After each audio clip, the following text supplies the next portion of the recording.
pumunta ka ho sa isang lugar, ano, yung nagbabalat-balat, no, yung pala nasusunog na sila. Marami hong mga pinapahid na mga whitening, pero in fact sunog na ho yung balat nila. Doc, yung bang sen yung Faye na pinapahid papaputi effective kasi face lang yung leeg maitim na.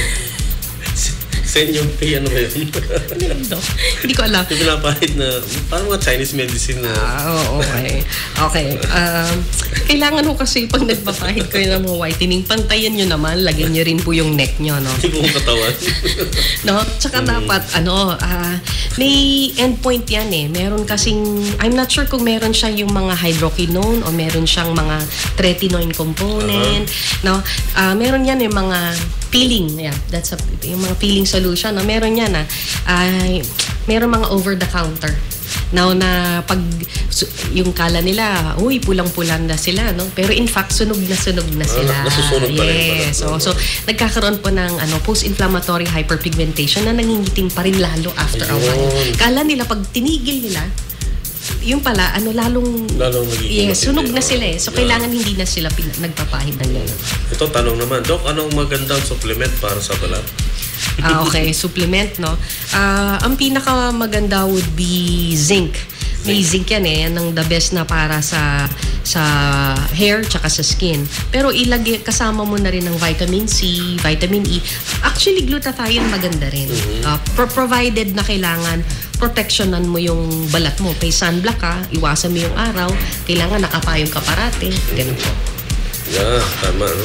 Tinatanong supplement daw at pagkain.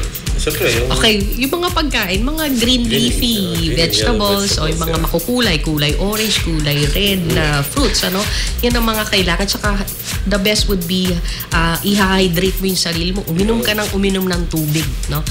It's walang calories, hindi ka tataba, pero ngayon mainit na, no? Kung kaya mo uminom ng kada 1-2 oras ng tubig, mas maganda. Just to hydrate the skin. Yeah, yung po mga nais mo mag-text, Sali po kayo 0920-90-99937. Ito naman sabi ni Vic. Sabi niya, Doc, this is Vic Princess. Ask ko lang po kay doktora kasi yung aking underarm at singit discolored po. Anong effective dito? Okay. Ito, meron pa siya. Tried tawas and Sanying. Okay. Tayong mga brown skin, or nasa lahi natin minsan yung nangingitim, no? Nangingitim ang singit, yung kilikili. Nagpapadagdag din dyan yung mga pinapahid natin na mga deodorant, no? Mga antiperspirant. Now, pangatlo, yung mga pamamaraan na pagtanggal ng mga buhok, like yung shaving o kaya yung plucking, no? Minsan nadadamage talaga yung, hindi lang yung hair follicle, kundi yung surrounding skins niya. Now, meron kasing mga ngayon na paraan na parang hindi ka masyadong mag-shave. No? Waxing? Pwedeng waxing, mas matagal. Meron ngayon yung mga laser, no? Meron mga intense pulse light laser na hindi lang isang session yan na tatargeting niya yung hair follicle na hindi tutubo. Now, yung minsan yung hair follicle na hindi tutubo, maski yung pigmentation, naglalighten. So, yun ang maganda. Meron din mga whitening din naman. May maraming whitening dyan out there, no? Na kailangan mong ipahid. It's just that, pag meron kang mga ganyan, huwag kang kiskis ng labakara, ng hilod. No? You're just creating na abrasions, yes. O yung gasgas sa balat, lalo siyang mangingitim. So, yun po yun. Ito, si Gina La Paz. Malapit lang sa inyo to. Ng bahak-bahak. Doc Noel, ask ko po kung mayroon pang pag-asang maalis ang BO. Yung BF ko po kasi meron siyang underarm. At hindi po maalis. Okay. BF niya naman Okay. Ang usually, mas malalaman mong pawisin ka lalo pag ikaw you reach the age of teenage years, no? Teenager, no? So, bakit? Kasi yung mga sweat glands mo lalong mas lumalaki, oil glands mo mas lalaki. But once you reach the age of 20 pataas, lumiliit na yan. So, lesser na ang oil sa mukha, lesser na rin yung pagpapawis. Now, meron mga, sa ngayon, no, I would advise na like yung mga, bakit ba nagkakaroon ng BO in the first place? Pag yung pawis natin, nagtagal doon, yes, naaano yan ng bakterya. Pag nahaluan naman ng bakterya yan, dun siya magkakaroon ng amoy. Now, so paano mo ngayon malalaman or paano mo ngayon to prevent na magpawis? Marami kasing actually ngayon meron na no? Meron ng Botox, Doc, na i-injectionan mo ng Botox yung underarm. No? Yes, oo. Para hindi ka papawisin, mga 4 to 6 months ang effect nun. It's just costly, pero pag hindi ka nagpapawis, hindi ka rin mangangamoy.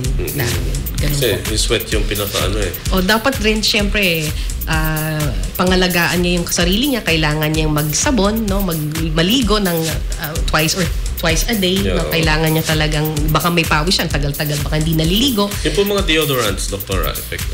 Yes, meron naman pong mga deodorants na to prevent the perspiration. Pwede rin. Pero as I've said, meron kasing deodorant or antiperspirant na nangingitim. Yeah. So, yun po yan. So,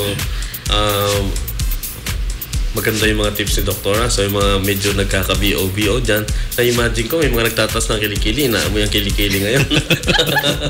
So, Doktora, may announcement lang po tayo. Yung James Gordon Hospital is in need of residents sa pediatrics at saka sa OB gynecology.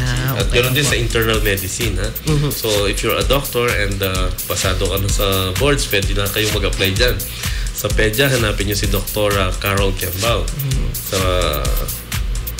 Sa OB, tayo si Dr. Eclarin. At internal medicine, look for Dr. John Michael San Gabriel. Yeah, Also, Doc, plug ko lang ulit yung number natin. Kanina may tumawag, baka medyo nahiya dahil pwede po kayong tumawag anytime again. 252-8905. Sige po, wag po kayong mahiya. Libreng konsultasyon para sa inyo po itong programang ito. 252-8905, live on-air consultation. And yung cellphone number naman ni Doc, kung gusto nyo mag-text, again, 0920-999-937. Ulitin ko po, 0920-999-937. Ay, meron lang po akong announcement, lalo na sa mga kababaihan, no? Ang Philippine Gynecological Society ay obstetric yung POGS, Philippine Obstetric and Gynecological Society, mag-hold ng Buntis Day. At dito sa Our Lady of Lourdes International Medical Center, sa March 10 meron pong event dyan sa lower ground ng hospital. So, registration about 7:30 in the morning. Meron silang mga activities like prenatal lectures, newborn package, mga Miss Buntis pageant, meron pa. Pagandahan ng buntis, may premyo yata maganda rito. Games and maraming raffles and mga souvenirs. Masaya yung programa to. Every year merong ganyan activities sa Lourdes at sila Dr. Presi Eclarin ang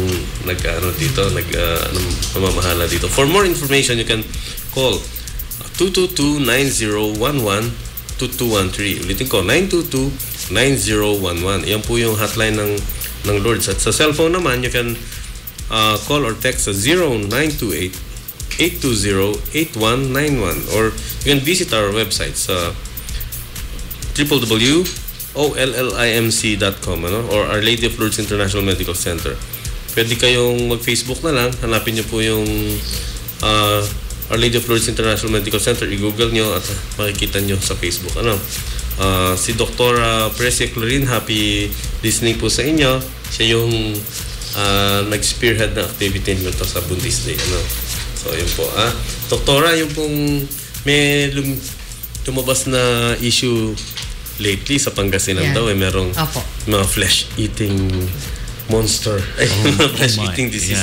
Kanya ang daming nag-react ng mga hotels kasi ang daming na meron ba mga ganyang pangyayari dito sa paligid natin, Doktora? Pero Doc, i-hold natin ng konti yan. Medyo konting suspense. We will take a really, really short break, bottom of the hour. And yung sagot ni Doktora Gigi dyan sa katanungan na yan, susunod na. Dyan lang po kayo, huwag kayong aalis. We will be right back.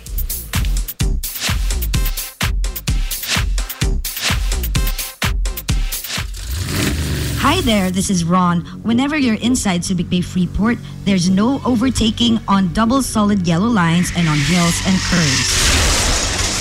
In Subic Bay Freeport, traffic rules are strictly enforced. A safety reminder from Corporate Communication, LED, and this station.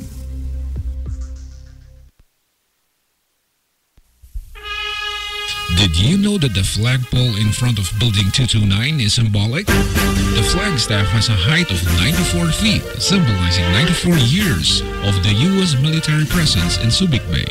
The flagpole base measures 8 feet in height, symbolizing the 8,000 volunteers of Subic Bay. On November 24, 1991, one of the biggest Philippine flags in history was raised over the flagpole and flew for the first time in the former naval base, symbolizing the beginning of the country's sovereignty over Subic Bay. The Subic Bay Metropolitan Authority and the entire Freeport community commend the heroism of the Subic Bay volunteers. Subic Bay Radio 89.5 FM. Sarap gumimik sa Subic. Girls! Hi, Auntie!